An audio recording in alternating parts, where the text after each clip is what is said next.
Balik lagi di Tahukah Kamu di Serius nih tuh friends. Topik bahasan kita hari ini adalah alternator atau dinamo dan berbagai masalahnya yang bisa membuat listrik mobil kita hilang. Gawat kan? Buat kita yang jarang dengar atau bahkan gak tahu sama sekali sama komponen yang satu ini, tenang aja, di kesempatan kali ini kita akan jelasin semuanya secara detail. Alternator mobil atau biasa yang disebut dinamo ampere adalah komponen yang cara kerjanya mengubah energi mekanis atau energi gerak menjadi energi listrik bolak-balik. Jadi bisa dibilang dari komponen inilah listrik yang ada di mobil kita dihasilkan. Nah, karena alternator ini penting banget, kita juga wajib tahu ciri-ciri ketika alternator mau rusak sehingga kita bisa mencegah kerusakan lebih parah seperti lampu indikator aki menyala, lampu depan redup, tercium bau terbakar, terdengar suara decitan, dan aki mobil cepat habis sampai-sampai mobil jadi susah hidup. Apalagi kalau kita mengandalkan mobil sebagai transportasi utama sehari-hari.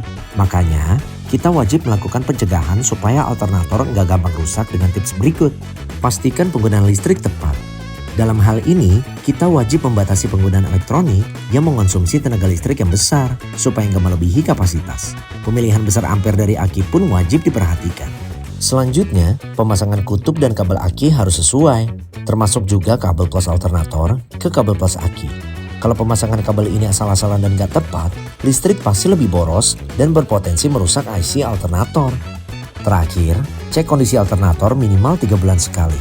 Pengisian alternator yang baik adalah di rentang 13,8 sampai 14,8 volt. Nah, yang satu ini bisa kita lakukan saat mengganti oli mesin atau servis rutin di bengkel. Sekarang, kita udah paham betapa pentingnya komponen alternator ini untuk kelistrikan mobil. Makanya, kalau alternator mulai bermasalah, jangan nunda-nunda buat servis. Atau mendingan kamu langsung konsultasi ke Autobody lewat aplikasi atau website Autoclicks. Sampai jumpa di episode Tahukah Kamu di seri selanjutnya ya semuanya. Autoklik saham.